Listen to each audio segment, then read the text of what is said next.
السلام علیکم ورحمۃ اللہ وبرکاتہ۔ ناظرین، کسی علاقے میں ایک درویش بڑا مشہور تھا۔ اس درویش کے پاس ہر سوال کا جواب ہوتا تھا اور اس کی شہرت چار سو پھیل چکی تھی۔ اس درویش کے علاقے کا ایک تاجر صرف ایک سوال کا جواب چاہتا تھا کہ میں خوش کیوں نہیں ہوں۔ وہ 5 لفظوں کی پوٹلی اٹھا کر درویش کی تلاش میں نکل کھڑا ہوا۔ درویش لنگوٹ باندھ کر جنگل میں بیٹھے اللہ سبحانہ و تعالیٰ کے ذکر میں مصروف تھے۔ تاجر اس درویش کے پاس پہنچا اور اس نے درویش سے سوال کیا کہ میں خوش کیوں نہیں ہوں۔ درویش نے یہ سن کر کہکا لگایا اور اس سے پوچھا، تمہارے پاس سب سے قیمتی ترین چیز کون سی ہے؟ تاجر نے جواب دیا، میرے پاس نیلے رنگ کا ایک نایاب ہیرا ہے۔ درویش نے پوچھا، تم نے یہ ہیرا کہاں سے لیا تھا؟ تو اس پر تاجر نے جواب دیا، یہ ہیرا میری 3 نسلوں کی کمائی ہے۔ میرے دادا حضور جو کماتے تھے وہ اس سے سونا خرید لیتے تھے۔ دادا اپنا سونا میرے باپ کو دے گئے، باپ نے جو کمایا انہوں نے بھی اس سے سونا خریدا اور اپنا اور اپنے والد کا سونا جمع کر کے میرے حوالے کر دیا۔ میں نے بھی جو کچھ کمایا اسے سونے میں تبدیل کیا، پھر میں نے اپنی 3 نسلوں کا سونا جمع کیا اور اس سے نیلے رنگ کا ہیرا خرید لیا۔ درویش نے پوچھا، وہ ہیرا کہاں ہے؟ تو تاجر نے اپنی میلی کچیلی ٹوپی اتاری، ٹوپی کا استر پھاڑا، ہیرا ٹوپی کے اندر سلا ہوا تھا۔ تاجر نے ہیرا نکال کر ہتھیلی پر رکھا۔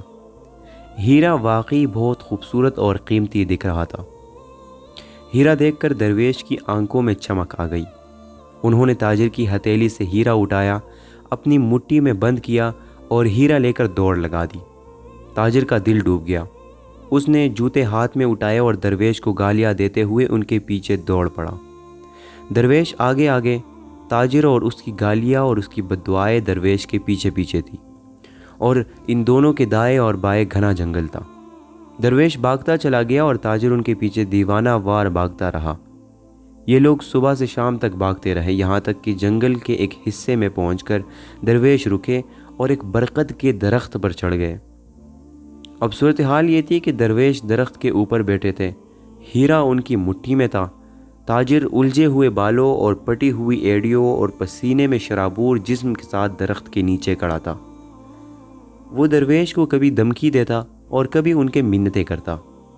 وہ درخت پر چڑھنے کی کوشش بھی کرتا، لیکن درویش درخت کی شاخ ہلا کر اس کی کوششیں ناکام بنا دیتا۔ تاجر جب تک گیا تو درویش نے اس سے کہا، میں تمہیں صرف اس شرط پر ہیرا واپس کرنے کے لیے تیار ہوں کہ تم مجھے اپنا خدا مان لو۔ تاجر نے فوراً ہاتھ باندھے اور درویش کی جے ہو کا نعرہ لگا دیا۔ درویش نے مٹھی کھولی، ہیرا چٹکی میں اٹھایا اور تاجر کے پیروں میں پھینک دیا۔ تاجر کے چہرے پر وہ چمک واپس آ گئی۔ اس نے لپک کر ہیرا اٹھایا، پھونک مار کر اسے صاف کیا اور ٹوپی میں رکھا اور دیوانوں کی طرح ہنسنے لگا۔ درویش درخت سے اترے، تاجر کے کندھے پر ہاتھ رکھا اور فرمایا، ہم صرف اس وقت خوش ہوتے ہیں جب ہمیں کوئی کھوئی ہوئی نعمتیں واپس ملتی ہے۔ تم اپنی طرف دیکھو، تم اس وقت کتنے خوش ہو، بلکہ تم کھوئی نعمتوں کو واپس پانے کے لیے غیر خدا کو خدا کہنے پر مجبور ہو گئے۔ تاجر نے اپنے قہقہوں پر توجہ دی، تھوڑا سا سوچا اور اس کے بعد پوچھا، حضور میں سمجھا نہیں، کچھ وضاحت کر دیں۔ درویش نے فرمایا، یہ تمہارے سوال کا جواب ہے۔ اللہ سبحانہ و تعالیٰ کی نعمتیں ہیروں کی طرح ہوتی ہیں۔ ہم ان نعمتوں کو ٹوپیوں میں سی کر پھرتے رہتے ہیں، ہم ان کی قدر و قیمت بھول جاتے ہیں۔ اللہ سبحانہ و تعالیٰ ایک دن ہم سے یہ نعمتیں چھین لیتا ہے، ہمیں اس دن پہلی بار ان نعمتوں کے قیمتی ہونے کا اندازہ ہوتا ہے۔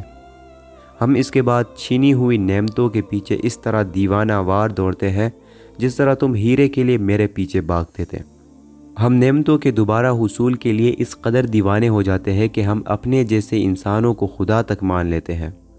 اللہ سبحانہ و تعالیٰ کو پھر ایک دن ہم میں سے کچھ لوگوں پر رحم آ جاتا ہے اور وہ ہماری نعمتیں ہمیں لٹا دیتا ہے، اور ہمیں جو ہی وہ نعمت دوبارہ ملتی ہے ہم خوشی سے چھلانگیں لگاتے ہیں۔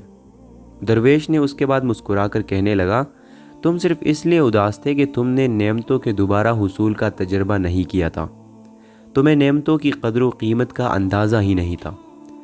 تم اب جب نعمتوں کی قدر کا اندازہ لگا چکے ہو تو جو تمہارے پاس موجود ہے، اب تم کبھی اداس نہیں ہوگے، تم اس پر خوش رہو گے۔